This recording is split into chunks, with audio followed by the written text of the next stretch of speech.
Hello my beautiful blessed soul family, कैसे हैं आप सब। स्वागत है आप सभी का मेरे चैनल पे। आज हम बात करने वाले हैं कार्मिक साइकिल के बारे में कि कार्मिक साइकिल से कैसे बाहर आया जा सकता है, कार्मिक साइकिल से कैसे हम बाहर आए, है ना। क्योंकि माय डियर, कर्मा जो होते हैं, कर्मा तो कभी एंड नहीं होते हैं, अच्छे हो या बुरे, हम कंटिन्यू कोई ना कोई जो कर्म है वो करते ही जा रहे हैं, है ना। ये तो सच है। तो इस तरह से हम लोग कभी भी उस कार्मिक मतलब जो ये जो कर्म करने से अपने आप को ना तो कभी रोक सकते हैं और ना ही कभी इन चीजों से अपना पीछा छुड़ा सकते हैं, ठीक है। लेकिन वो कार्मिक साइकिल जो कि हमें, जिसमें हम फंसे रह जाते हैं हमेशा और एक ही तरह की चीजें करते हैं या एक ही तरह की चीजें लोगों को या सिचुएशन को अट्रैक्ट करते हैं, इन सारी चीजों से हम कैसे बाहर आए, इनसे हम कैसे पीछा छुड़ाएं, इसके बारे में मैं आज इस वीडियो में बताने वाली हूँ, है ना। तो आप ध्यान दीजिएगा कि मतलब मैं क्या बता रही हूँ, और जो भी बता रही हूँ माय डियर, उसे ध्यान से सुनने के साथ साथ आपको करना भी है पूरे ट्रस्ट के साथ उसको, है ना। अगर आप चाहते हैं कार्मिक साइकिल से बाहर आना तो, और मुझे नहीं लगता कि कोई ऐसा होगा जो नहीं चाहता होगा कार्मिक साइकिल से बाहर आना, हर कोई चाहता है इस साइकिल से बाहर आना। ओके, तो मैं ज्यादा इधर उधर की बातें नहीं करना चाहूंगी और डायरेक्ट आते हैं हम अपने पॉइंट पे और बात करते हैं सीधा इस बारे में कि कार्मिक साइकिल से कैसे बाहर आए। ओके, तो माय डियर, कार्मिक साइकिल जो होता है, कार्मिक साइकिल में हमें जब डाला जाता है तो सिर्फ और सिर्फ इसका मकसद यही होता है कि हमें कार्मिक साइकिल में डालकर कुछ ना कुछ लेसन सिखाए जाते हैं, लेसन सिखाने की कोशिश की जाती है। तो आप अपने लेसन्स पर ध्यान दीजिए, ध्यान दीजिए कि आखिर आपको इस पेन से, इस दर्द से आपको क्या सिखाया जा रहा है, क्या सिखाने की कोशिश की जा रही है, आप क्या सीख रहे हो इससे। आखिर इसमें आपको डाले जाने का मकसद क्या है, आपको इस तरह का पेन, इस तरह के सिचुएशन देने का आपको मकसद क्या है। जरूर कोई ना कोई तो सीख होगी, उसके लिए आपको वो सीख दी जा रही है। तो अपने उस लेसन पर ध्यान दीजिए और उसे सीखिए और हमेशा याद रखिए, ठीक है। नेक्स्ट मैं कहूंगी कि मेडिटेशन कीजिए। मेडिटेशन सबसे अच्छा सॉल्यूशन होता है, कहिए कि सॉल्यूशन कह लीजिए, तरीका कह लीजिए, और भी आप जो भी कहना चाहते हैं इसको कहिए, कि मेडिटेशन ही वो सबसे अच्छा जरिया होता है जिसके जरिए हम कार्मिक साइकिल को ब्रेक कर सकते हैं, समझिए कि उससे बाहर आ सकते हैं, है ना। मेडिटेशन कैसे, अब मेडिटेशन से मेरा मतलब क्या है। मेडिटेशन माय डियर हमेशा सिर्फ आंखें बंद कर लीजिए, ध्यान लगाकर बैठिए और ध्यान लगाने की कोशिश कीजिए, सिर्फ वही मेडिटेशन नहीं होता है माय डियर। मतलब मेडिटेशन क्या होता है, किसी एक पॉइंट पर अपना ध्यान को केंद्रित कर लेना, अपने मतलब सारे जो इतने सारे जो थॉट्स चल रहे होते हैं हमारे दिमाग में, उनको कुछ वक्त के लिए शांत कर देना, है ना। तो हमेशा ऐसे ध्यान में रहना तो पॉसिबल नहीं है। तो मेडिटेशन से मेरा मतलब क्या है कि आप ज्यादा से ज्यादा प्रेजेंट टाइम में, प्रेजेंट में रहने की कोशिश कीजिए, है ना। ज्यादा से ज्यादा वक्त आप प्रेजेंट में रहने की कोशिश कीजिए। आप क्या कर रहे हैं, उस काम को करते वक्त क्या होता है, जब भी हम कोई काम कर रहे होते हैं तो काम को करते समय हमारा ध्यान कहीं होता है, बस वो काम हो जाता है लेकिन हमारा ध्यान कहीं और होता है, हम सोच कुछ और रहे होते हैं। तो वैसा मत कीजिए। आप जब जो काम कर रहे हैं पूरा फोकस उसमें लगाइए, आप उस वक्त उसी काम के साथ वहीं पर मौजूद रहिए। ज्यादा बड़ा एग्जाम्पल नहीं दूंगी मैं, छोटा सा एग्जाम्पल दूंगी मैं। जैसे कि हम जब चाय बना रहे होते हैं तो चाय बनाना भी एक प्रोसेस होता है माय डियर। उसमें जब उसमें पानी डालो, उसमें पानी डालने के बाद जब पानी जब उबल जाता है उसमें चाय पत्ती हम डालते हैं, उसके बाद शक्कर डालते हैं, दूध डालना, फिर उसके बाद वो उबलता है तो उसमें मतलब उसके सारे जो फ्लेवर्स होते हैं वो इन्हेंस होते हैं, ठीक है। ये एक प्रोसेस है, उसको देखिए, उस वक्त रहिए, आप वहां मौजूद रहिए कि हाँ आप वहां पे चाय बना रहे हैं, अब आपने पानी उबाला है, अब आप उसमें चाय पत्ती डाल रहे हैं, ये भी एक प्रेजेंट में होना है। दूसरा मैं कहूंगी कि नहाना भी एक तरह का मेडिटेशन है। जब हम नहाते हैं तो खुद को महसूस करना कि कैसे पानी की बूंदें हमारे तन को छू रही होती हैं, है ना। वो भी एक बहुत अच्छा मेडिटेशन का जरिया होता है माय डियर। तो ज्यादा से ज्यादा वक्त क्या कीजिए, आप प्रेजेंट में ही रहने की कोशिश कीजिए, यही सबसे बड़ा मेडिटेशन है।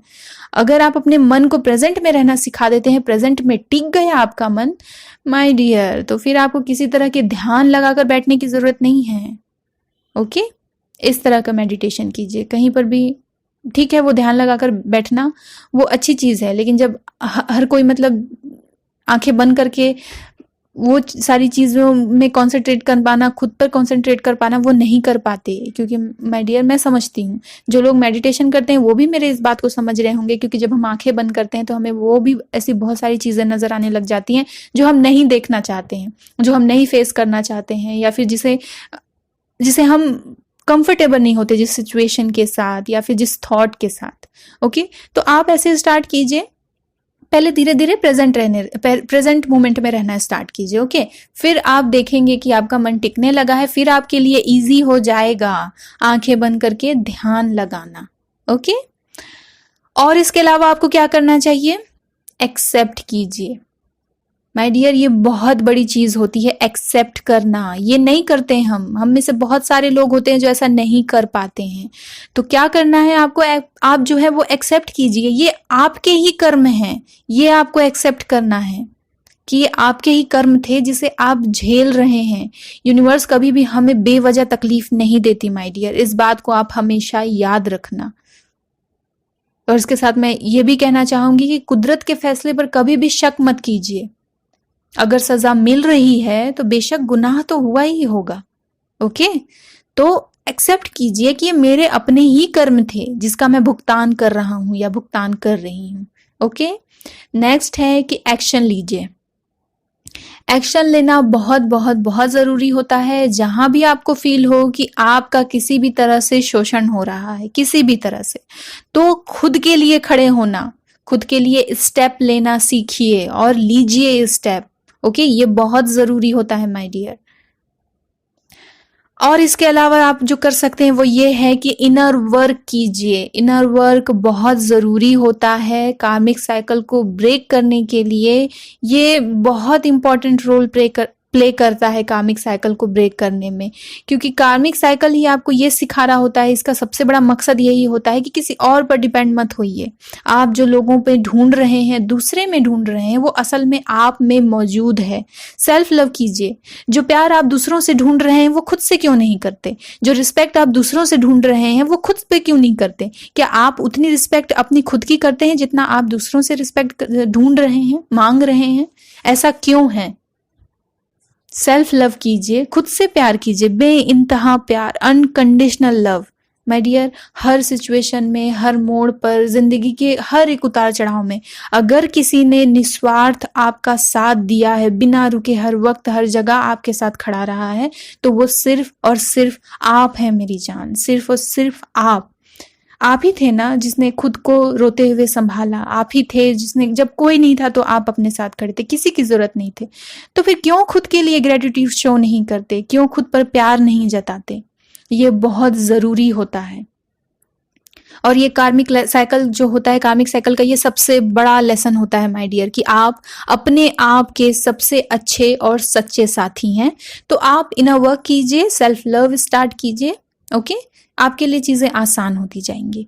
इसके अलावा अगर मैं आपको और कुछ कहने के लिए कहूँ तो वो ये होगा कि अगर आप बार बार एक ही तरह के लोगों को अट्रैक्ट कर रहे हो, अगर एग्जाम्पल के लिए कहूँ तो वो होते हैं एब्यूसिव लोग या फिर टॉक्सिक लोग, तो आपको लोगों से रिलेशनशिप में ब्रेक लेने की जरूरत है। आप एक तरह के रिलेशन में मान लीजिए कि हैं एक रिलेशनशिप में जिसमें वो पर्सन जो है वो बहुत ज्यादा एब्यूसिव है या बहुत ज्यादा टॉक्सिक है। ठीक है, आपने उसे देखा, आपने समझा कि हाँ ये मेरे लायक नहीं है, आप उस सिचुएशन से, आप उस रिलेशनशिप से बाहर आए। ओके, देन आपने जरा भी ब्रेक नहीं लिया, आपने उसके बाद फिर आपकी लाइफ में एक नया पर्सन आ गया। अब आपको ऐसा लग रहा है कि वो पर्सन ऐसा नहीं है, कुछ दिन तक रिलेशनशिप ठीक चलेगी और उसके बाद दोबारा से वही सारे प्रॉब्लम्स खुद को रिपीट करेंगे। क्यों माय डियर? क्योंकि ऐसा इसलिए ही क्योंकि आप अभी कार्मिक साइकिल में हैं। आपने खुद को वक्त नहीं दिया, आपने अपनी हीलिंग नहीं की, आपने इनर वर्क नहीं किया, आपने कुछ भी नहीं किया अपने लिए। आपने तो वो लेसन ही नहीं सीखा है जो कि हर एक रिलेशनशिप से आपको देने की कोशिश की जा रही है, कि जब तक तुम ये चीज सीख नहीं जाते तब तक तुम्हें उसी चीजों में बार बार फंसाया जाएगा, वही चीजें तुमको बार बार दी जाएंगी।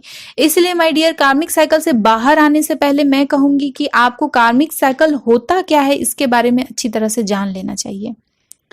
क्योंकि जब तक आप जानेंगे नहीं कि कार्मिक साइकिल होता क्या है, तो फिर आपको चीजें आपकी अच्छी तरह से समझ में नहीं आएंगी, और फिर बाहर कैसे आना है इस बारे में आप अपनी भी कुछ आइडियाज लगा पाएंगे। जो मैं बता रही हूँ आपको, उसके अलावा भी आप बहुत सारी चीजों को समझने लग जाएंगे, क्योंकि आप कार्मिक साइकिल को समझ जाएंगे। इसलिए कार्मिक साइकिल होता क्या है आप उसको देखिए। हाँ, आपको कहीं और जाने की जरूरत नहीं है।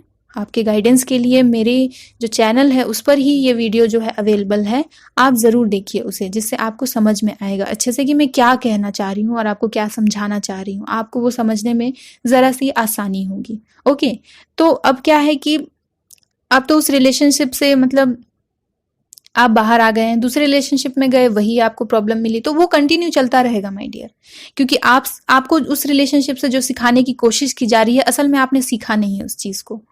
कार्मिक साइकिल में हमें डाला इसीलिए जाता है ताकि हम किसी एक चीज में क्या कहूंगी कि मुझे तो ऐसा लगता है कि कार्मिक साइकिल में डाला ही इसीलिए जाता है ताकि हम एक ऐसा वर्जन, अपना खुद का ऐसा बेस्ट वर्जन बनकर निकल सकें जिसके बारे में हमें खुद ही मालूम नहीं होता। असल में वो जो सारी पावर्स होती हैं जो कि हम कहीं और ढूंढ रहे होते हैं, वो सब हम में मौजूद होती हैं, और यही मकसद होता है कार्मिक साइकिल का, हमारे अपने पावर से हमें मिलाने का। ठीक है, तो अब क्या करना है, अगर आप ऐसी रिलेशनशिप को ही बार बार अट्रैक्ट करते हैं, ऐसे पर्सन को, ऐसे लोगों को ही बार बार अट्रैक्ट करते हैं, तो आपको रिलेशनशिप से ब्रेक लेने की जरूरत है और अपनी सारी एनर्जी अब खुद पर लगाने की जरूरत है। ठीक है, पहले खुद पर ध्यान दीजिए, अपने लेसन्स पर ध्यान दीजिए, और उसके बाद आगे सोचिए। माय डियर, इन्वायरमेंट सही रहेगा आपका, आप सही रहोगे, आपका ऑरा सही रहेगा, बेशक आप अच्छे लोगों को अट्रैक्ट करेंगे। अट्रैक्ट करने की भी जरूरत नहीं पड़ेगी, मैं तो कहती हूँ आपका इन्वायरमेंट इतना अच्छा हो जाएगा ना कि बुरे लोग आपके अच्छे इन्वायरमेंट में टिक ही नहीं पाएंगे। अपनी वाइब्रेशन को पहले इतना हाई कीजिए कि जो लो वाइब्रेशन वाले लोग हैं वो आपके हाई वाइब्रेशन में टिक ना सकें। ओके, और इसके अलावा जो मैं कहना चाहूंगी वो ये है कि आपको ये भी करने की जरूरत है कि अपने बिहेवियर्स, अपने आदतों में चेंजेस लाइए। अब कैसी आदतें हो सकती हैं? हो सकता है किसी को बहुत ज्यादा गुस्सा आता होगा, तो गुस्सा कम कीजिए। किसी में जेलसी होगी, माय डियर, जलन जो कि हर किसी में होती है, और इसे कंट्रोल करना हर किसी के बस की तो बात नहीं होती, लेकिन कोशिश कीजिए, धीरे धीरे काम कीजिए और इससे बचिए। ये नहीं होना चाहिए। सबसे बड़ी बात, को डिपेंडेंसी नहीं होनी चाहिए। दूसरों का बुरा करने या सोचने से भी बचें। खुद को इस तरह से, अपनी मेंटालिटी को कर लीजिए, खुद को इस तरह से तैयार कर लीजिए। आप अच्छा नहीं कर सकते, नहीं सोच सकते, बहुत अच्छी बात है, कोई दिक्कत नहीं है माय डियर। कम से कम करिए मत। अगर आप नहीं कर पा रहे हैं तो कम से कम सोचिए मत, बोलिए मत। ओके, और जो बहुत जरूरी चीज है वो ये है कि माय डियर, विक्टिम मेंटालिटी से बाहर आइए। मेरे साथ ये हो गया, मेरे साथ वो हो गया, हमेशा मेरे साथ तो गलत ही होता है और हमेशा गलत ही होगा, इस मेंटालिटी से अपने आप को बाहर लाइए। ये जो मेंटालिटी है आपकी कि मेरे साथ अच्छा नहीं होता और कभी अच्छा नहीं होगा, ये आपकी लाइफ में कभी भी कुछ भी अच्छा होने नहीं देगी। इस बात को याद रखिएगा। हम जैसा सोचते हैं वैसे ही चीजों को अट्रैक्ट करते हैं माय डियर, ये यूं ही नहीं कहा गया है, ऐसा होता है। ओके, नेक्स्ट है कि ध्यान रखिए कि जैसा भी बिहेवियर, जैसा भी व्यवहार आप खुद के लिए चाहते हैं, दूसरों से भी आप वैसा ही व्यवहार कीजिए, वैसा ही बिहेव कीजिए, वैसे ही पेश आइए लोगों से जैसा कि आप खुद के लिए चाहते हैं। ओके, और इसके अलावा है जो मैं कहना चाहूंगी वो ये है कि अपने कर्मों पर ध्यान दीजिए। आइडेंटिफाई कीजिए अपने कर्मों को कि आप कैसे कर्म कर रहे हैं। मैं हर वक्त नहीं कहती माय डियर कि आप सब कुछ अच्छा ही करते चलिए, हमेशा दान पुण्य ही कीजिए, लोगों का अच्छा सोचिए, भला ही सोचिए, संत बन जाइए, परमात्मा बन जाइए। बहुत मुश्किल है, मैं समझती हूँ इस बात को कि ये बहुत मुश्किल है। बहुत अच्छी बात है कि अब आप इस बात को समझ चुके हैं। बहुत अच्छी बात है ये बात समझ जाना कि मेरा कर्म अच्छा हो। पहले बात तो ये समझना जरूरी होती है ना कि हमें पहले ये तो समझना चाहिए कि हाँ हमारा कर्म अच्छा हो, तब तो हम कर्म अच्छा करेंगे। तो आप अपने कर्मों पर ध्यान दीजिए, कोशिश कीजिए छोटी छोटी चीजों से किसी को हर्ट नहीं करने की, गुस्सा कम करने की। ज्यादा बोलते हैं जिससे सामने वाले को तकलीफ होती है, कम बोलिए। हाँ, मैं ये भी नहीं कह रही हूँ कि हर हमेशा सामने वाला कोई आ रहा है आपकी इंसल्ट करके चला जा रहा है, या कुछ ऐसे लोग हैं जो हमेशा आपको नीचा दिखाने की कोशिश करते, उसके सामने भी आप संत बनकर खड़े रहिए, बिल्कुल नहीं। मैंने कहा माय डियर अपने लिए एक्शन लीजिए। जहां भी आपका शोषण हो रहा है किसी भी तरीके से और किसी भी लोगों के जरिए, परवाह मत कीजिए सामने कौन है। खुद के लिए स्टैंड लीजिए और खुद के लिए एक्शन लीजिए, ये बहुत जरूरी होता है। ओके। और इसके अलावा जो है आपको करना है वो ये है कि टेक अ न्यू एक्शन। बार बार पुरानी चीजों को आप रिपीट कर रहे हैं। चीजों को करने का, काम को करने का तरीका आपका हो सकता है कि हमेशा एक ही तरह का होगा और आपको रिजल्ट वैसा नहीं मिल रहा है जैसा कि आप चाहते हैं। होता है ऐसा। तो आप क्या कीजिए, न्यू एक्शन लीजिए। वो जो काम आप कर रहे हैं वो ऐसे ही करने से बार बार फिर भी वो सक्सेस नहीं हो पा रहा है, तो इट मीन्स वो कुछ नया चाह रहा है, वो कुछ बदलाव चाह रहा है। उस काम को या तो दूसरे तरीके से करके देखिए या फिर कुछ और करके देखिए। अगर वो बात बन जाती है तो बिल्कुल वो चीज जो है, वो काम जो है, वो यही चीज ढूंढ रहा था, बदलाव। ठीक है, तो take a new action. Okay. The next है forgive everyone my dear, forgive everyone, क्योंकि आप भी यही चाहते हैं। यूनिवर्स से, ईश्वर से, डिवाइन से आप भी यही चाहते हैं। पहले आप खुद के क्षमा भाव को जगाइए, खुद में क्षमा भाव लाइए तो सही। माफी आप मांग रहे हैं, जब तक आप देना नहीं सीखेंगे मिलेगा कैसे आपको। माना मुश्किल है, मुश्किल नहीं, बहुत मुश्किल है, मैं मानती हूं इस बात को, लेकिन नामुमकिन तो नहीं है। ऐसा कौन सा काम है जो कि हम इंसानों के लिए मुश्किल बनाया है ईश्वर ने, डिवाइन ने? नहीं, कुछ भी नहीं है माय डियर। और इसके अलावा कि खुद को कैसे माफ करें या दूसरों को कैसे माफ करें जिसने हर्ट किया है, तो इन सारे प्रॉब्लम से या फिर इन बातों से, इन चीजों से रिलेटेड जो वीडियोस हैं वो मेरे चैनल पर अवेलेबल हैं। आपको नहीं समझ में आ रहा है कुछ भी, कहाँ से करूं, क्या करूं, कहाँ से स्टार्ट करूं और किससे जाकर पूछूं, तो परेशान होने की जरूरत नहीं है माय डियर। मेरे चैनल पर ये वीडियोस अवेलेबल हैं गाइडेंस के लिए, आप उन्हें जरूर देखिए, लेकिन माफ कीजिए, फॉरगिव कीजिए लोगों को, क्योंकि आप इससे खुद का भला कर रहे होते हैं माय डियर। उनका जो होगा सो तो होगा, क्योंकि कर्म कभी किसी को माफ नहीं करता माय डियर। ईश्वर माफ कर देगा, डिवाइन माफ करती है, लेकिन कर्म हमेशा हिसाब रखते हैं और हमें उन्हें सूद समेत चुकाना होता है। इस बात को हमेशा और हर एक इंसान को याद रखना चाहिए। इसलिए कहा गया है कर्म अच्छे कीजिए अगर आप फल अच्छा चाहते हैं तो।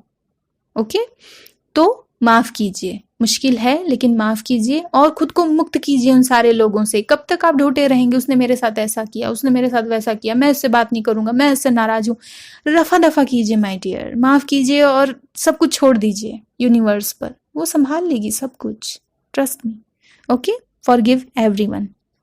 और इसके आगे जो मैं बताना चाहूंगी इसके अलावा वो ये है कि अपने हर एक गलतियों की जो है वो रिस्पॉन्सिबिलिटी लेना सीखिए। हर किसी में नहीं होते वो गर्ड्स, वो नहीं होते वो विल पावर, या क्या कहूं मैं, और ऐसे वर्ड्स मुझे नहीं मिल रहे हैं, बट नहीं होता हर किसी में वो हिम्मत कि वो अपने हर एक गलतियों को एक्सेप्ट कर ले कि हाँ मुझसे ये गलती हुई है और मुझे खुद को अब माफ करने की जरूरत है। नहीं हो पाती, नहीं होती। कई लोग अपने खुद से नजर नहीं मिला पाते माय डियर। होगा, कई लोगों में प्रॉब्लम हो। क्या आप आईने के सामने खड़े होकर अपनी आंखों में 1 मिनट तक देख सकते हैं? देख सकते हैं तो बहुत अच्छी बात है माय डियर, बहुत अच्छी बात है। लेकिन हर कोई अपने आप को फेस नहीं कर सकता, हर कोई अपने आप के साथ कंफर्टेबल नहीं हो सकता। क्या खाली वक्त में आप अपने साथ बैठ पाते हैं? आपके पास ना मोबाइल है, ना म्यूजिक है, ना कोई है, ना कोई बात करने के लिए, ना कोई सुनने के लिए, लेकिन आप अपने साथ हैं। आप अपने साथ इतने कंफर्टेबल हैं कि आपको किसी और की जरूरत नहीं है। तो क्या आप खुद के साथ इतने कंफर्टेबल हैं? वो कंफर्टेबल जोन चाहिए आपको खुद के साथ कंफर्टेबल होने के लिए खुद की गलतियों को एक्सेप्ट करना होगा। ना सिर्फ एक्सेप्ट करना होगा बल्कि खुद को माफ करना होगा, और ना सिर्फ माफ करना होगा बल्कि उससे जो लेसन दिया गया है आपको, उसको आपको सीखना होगा और हमेशा याद रखना होगा, ताकि आप ऐसी गलतियां दोबारा ना दोहराएं। गलतियां तब तक होती है माय डियर जब तक कि उसे दोबारा दोहराया ना जाए। बार बार अगर आप वही गलती कर रहे हैं तो वो गलती नहीं है माय डियर, वो गुनाह है। गलतियों की माफी होती है, गुनाह की सिर्फ और सिर्फ सजा होती है, ये याद रखिएगा। ओके, और जो इम्पोर्टेंट चीज है वो मैं आपको ये बताना चाहूंगी कि मुझे लगता है कि ये हर किसी को करना चाहिए। ओके, वो ये है कि यूनिवर्स से अपने कर्मों की माफी मांगिए माय डियर, माफी मांगिए, प्रेयर्स कीजिए, दुआएं मांगिए कि आप अपने कामिक साइकिल से जल्द ही जल्द बाहर आ जाएं। ये दुआएं जो हैं, ये प्रार्थना, ये प्रेयर्स, जो भी कह लीजिए आप माय डियर, काम करती हैं। इनमें बहुत बहुत असर होता है। ये मेरा अपना खुद का पर्सनल एक्सपीरियंस है। डिवाइन से मदद मांगिए कि इस पेनफुल कार्मिक जर्नी में आप मेरी मदद कीजिए, मेरा साथ दीजिए, मुझे थाम लीजिए। माय डियर, वो सुनते हैं और आपकी दुआएं वो रख लेंगे, ये मेरा यकीन है। जरा मेरे भरोसे पर भरोसा करके देखिए और ज्यादा से ज्यादा वक्त जितना हो सके इबादत में गुजारिए। सिर्फ यही वो पावर है माय डियर जो आपको इस पेन से बचा सकती है, क्योंकि माय डियर कर्म तो आपके ही हैं। जैसा मैंने पहले बताया, कर्म तो हमारे अपने ही होते हैं ना। आपने जो बोया है वही काट रहे हैं आप। इसमें डिवाइन आपके कर्मों को खत्म तो नहीं कर सकती ना, क्योंकि आपने जो बोया है वो तो आपको ही काटना है, उसको खत्म नहीं कर सकती वो किसी तरह से। हाँ, लेकिन बट उनके साथ से जो आपका ये जो सफर है ना, ये कार्मिक साइकिल का जो सफर है, हाँ, वो आसान जरूर हो जाएगा माय डियर। जो जख्म आपको आपके कर्मों से मिलेंगे, डिवाइन उस पर हर वक्त मरहम लगाने का काम करेगा। इससे होगा क्या? इससे ये होगा फायदा कि इससे क्या फायदा होगा ना कि आप जो है वो आप अपने जख्मों के बजाय अपने लेसन्स पर ध्यान दे पाएंगे, क्योंकि आप अपने जख्मों को किनके हवाले कर चुके हैं? डिवाइन के हवाले। आपके जख्मों को, आपके वुंड्स को हील करने का काम, उनको देखने का काम अब डिवाइन कर रही है, यूनिवर्स कर रही है, क्योंकि आपने उनसे मदद मांगी है। अब आप क्या कर रहे हैं? उस वुंड्स को देखने के बजाय, उन घाव, उन जख्मों पर अपना फोकस लगाने के बजाय आप उन चीजों को पर ध्यान दे पाएंगे कि आखिर ये जख्म मुझे दिए किस लिए गए हैं, मुझे इस पेन से क्या सिखाने की कोशिश की जा रही है। आप इस पे अपना फोकस लगाएंगे, जो कि कार्मिक साइकिल का एक मेन मुद्दा होता है। मतलब कि एक, क्या कहूं मैं, मेन पर्पस होता है कि हाँ, वाकई में लेसन देना, उस लेसन को आप सीख पाएंगे। और इसके अलावा जो है आपको करना चाहिए माय डियर, वो आपको, मुझे ऐसा लगता है कि आपको ऐसा करना चाहिए, और वो ये है कि दान दीजिए। जो भी है आपके पास और जितना भी है, पैसे हैं तो पैसे दीजिए, खाना है तो खाने दीजिए, कुछ भी दान कीजिए माय डियर। हाँ, लेकिन इस भाव के साथ कि मैं अपने बुरे कर्मों की माफी के तौर पर दान कर रहा हूं या कर रही हूं। दान जो है ना, वो दया भाव होती है हम में, उस दया भाव को दर्शाता है। आपकी दया, आपकी उदारता आपके बुरे कर्मों पर भारी पड़ेगी और जल्द से जल्द आपके कार्मिक साइकिल से आपको बाहर निकालने में मदद करेगी। हाँ, लेकिन इसमें ध्यान रहे कि दान करते समय ये ख्याल ना रहे आपके मन में कि मैं जल्दी से कार्मिक साइकिल से बाहर आ जाऊं इसलिए मैं दान कर रहा हूं। नहीं, बल्कि उसकी जगह क्षमा भाव होना चाहिए आप में कि मैं अपने बुरे जो कर्म है, मेरे बुरे कर्मों की माफी के लिए दान कर रहा हूं या दान कर रही हूं। और फिर सब कुछ माय डियर डिवाइन पर छोड़ देना है। कभी भी ना कुछ भी पाने की इच्छा से कोई भी काम मत कीजिए। क्या होता है कि जब हम क्षमा भाव में होते हैं ना माय डियर, तो हमारी आंखों में शर्म होती है, नजरें झुकी हुई होती हैं, क्योंकि हम क्षमा मांग रहे होते हैं। यही भाव दान के वक्त होना चाहिए। आप दान देकर सामने वाले पर एहसान नहीं कर रहे हैं, एहसान आप खुद पर कर रहे हैं। ओके, क्षमा भाव की जगह अगर आपके मन में एहसान की भावना आई माय डियर, तो आपको आपका दान एक्सेप्ट करने वाला ही नहीं मिलेगा, क्योंकि हम सभी के चेतना को, हम सभी के मन को हर वक्त यूनिवर्स ऑब्जर्व कर रहा होता है। हम किस काम को किस नियत से कर रहे हैं, इस पर यूनिवर्स की नजर होती है हमेशा हमेशा। और यूनिवर्स हर कदम पर हमें कुछ ना कुछ सिखा रही होती है। बट समझ समझ का फेर है और हर कोई समझ जाए ये जरूरी भी नहीं होता माय डियर। लेकिन यूनिवर्स की नजर तो हम पर होती ही है, तभी तो उनके पास हमारे कर्मों का हिसाब होता है ना माय डियर, जिसे फिर हमें सूद समेत चुकाना होता है। तो फिर तो इन सब के अलावा अपने कर्मों पर खास तौर पर, विशेष तौर पर ध्यान दीजिए। ये मैं बार बार कह रही हूँ, पहले भी कहा था मैंने और अब भी कह रही हूँ कि ठीक है, जो हो चुका, जो पहले हो चुका था, मालूम नहीं था, ठीक है, कोई बात नहीं है। लेकिन अब आप इस वीडियो पर हैं, इस नॉलेज को ले रहे हैं माय डियर। ये डिवाइन चाहती है कि अब जो गलतियां आपसे हो गई सो हो गई, अब आप अपने कर्मों में सुधार लाइए। ठीक है, ये आपके लिए एक साइन है, तो आप इस साइन को समझिए और इसे एक्सेप्ट कीजिए। ध्यान दीजिए अपने कर्मों पर। और हाँ माय डियर, अपने पेरेंट्स को कभी भी हर्ट मत कीजिए। ईश्वर के बाद इस दुनिया में अगर कोई है जो हमें अनकंडीशनल लव करते हैं, निस्वार्थ भाव से हमारे साथ हमेशा खड़े होते हैं, तो वो सिर्फ और सिर्फ हमारे पेरेंट्स होते हैं, हमारे माता पिता होते हैं। हमेशा उन्हें खुश रखिए, खुश रखने के लिए जतन करते रहिए। ये नहीं कह रही हूं मैं, इस बात को ध्यान रखिएगा, हाँ कि हमेशा उन्हें खुश रखिए, उन्हें खुश रखने के लिए जतन करते रहिए, ये नहीं कह रही हूं। हाँ, बस इतनी सी कोशिश कीजिए कि वो किसी तरह से आपकी वजह से दुखी ना हो। ओके, बस दुखी बस ना करने की कोशिश कीजिए, बाकी सब अपने आप हो जाएगा। माय डियर, माता पिता का आशीर्वाद हम बच्चों के लिए एक ब्रह्मास्त्र की तरह होता है, जिसके आगे फिर और कुछ भी टिक नहीं पाता। ओके, तो जितना हो सके उनकी ब्लेसिंग्स लीजिए, लेने की कोशिश कीजिए।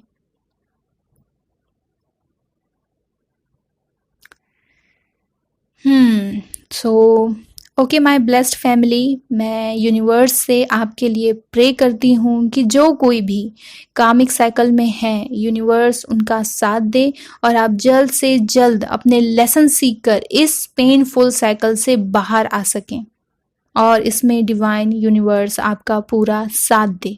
ओके, तो आज की वीडियो में इतना ही कहकर और यही कहकर बस इन करना चाहूँगी कि खुश रहिए माय डियर, खुश रहिए। मेरी तरफ से आप सभी के लिए ढेर सारी ब्लेसिंग्स और बहुत बहुत बहुत सारा प्यार। और हाँ, एक नई वीडियो और एक नई गाइडेंस के साथ मैं बहुत जल्द मिलूंगी आपसे। तब तक के लिए be positive and feeling blessed. Bye bye.